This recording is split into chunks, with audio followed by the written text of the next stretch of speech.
Hi, I'm Jason Sullivan of Rathbone Group, and I'm here with Lee Mendelson of ADR Services. We're at the National Association of Subrogation Professionals in San Diego. Lee just gave an excellent presentation on mediation. He's a mediator. And Lee, why don't you tell us a little bit about your presentation? Sure, that would be great. And first of all, before I even start, I want to say how great it is to talk to you, Jason, and be with the folks from Rathbone Group, top-notch subrogation professionals, Thank you, as Lee. we all know. Thank you, Lee. So I'm a mediator. I handle a lot of, obviously, subrogation cases, also personal injury, property damage. I do a lot of employment cases, and I do a lot of just general business disputes. For those of you that don't know what mediation is, basically I am a neutral. I don't have a dog in the fight. Folks sue each other. They come to me to attempt to resolve their problems. I help facilitate the differences. I have expertise in these areas, so I'm able to talk about these particular areas while I'm helping them to reach a resolution. So anything they tell me is confidential. I move information back and forth according to what people want, and we reach solutions. So that's what I do as a mediator. As an attorney who mediates a lot of cases for my clients, I think your perspective as a mediator, that third-party neutral who sees the parties, how they come into the cases, tips and suggestions, and how to get the parties together, it's just so invaluable. Yeah, and I'll tell you, like one of the things I spoke about in my presentation today, which I'll mention to you, is to look at the interests of the party rather than the positions of the party. When we come into mediations, a lot of times people have set positions. I want $500,000. I'm not willing to pay more than $5,000, right? I mean, those are the positions. They hold hard and fast to those positions, and they try to force the other party through sheer power or claiming certain rights that they will move in this direction or they will move in that direction. And what I try to teach people is to look for the interests behind the positions. With every position, there's a why. And when you get stuck at an impasse because people are frozen in those particular positions, if you look behind the positions to find out what is the person really interested in? What is this carrier really interested in? What are these individuals really interested in?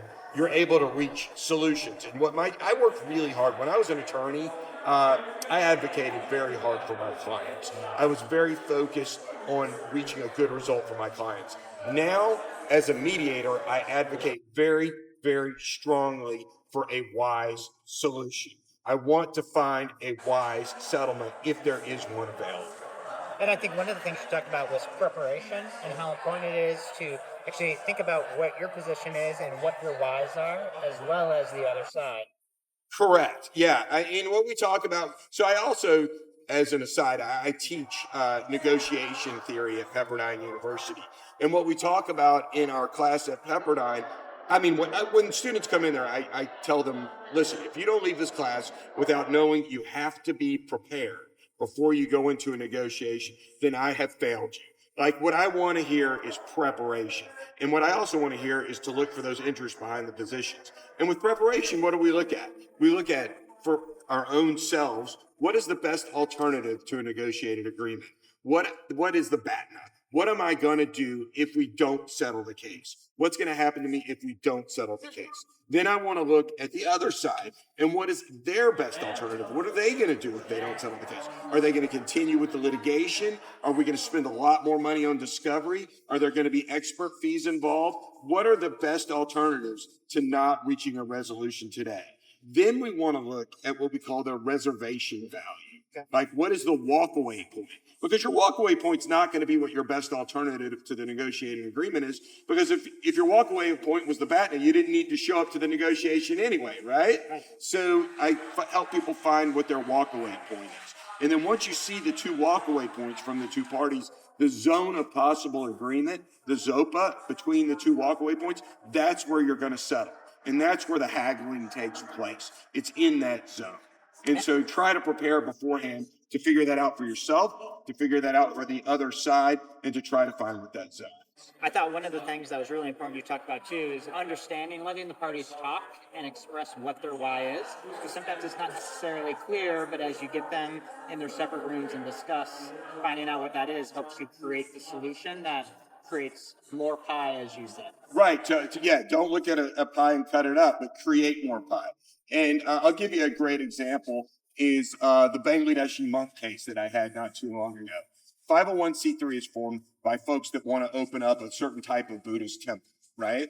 In Los Angeles. There's a lot of Buddhist temples, but there aren't any Buddhist temples that practice Buddhism the way they want to practice it. So they open up 501c3, they raise some money, and they want to go buy a structure to have the services to worship in, right?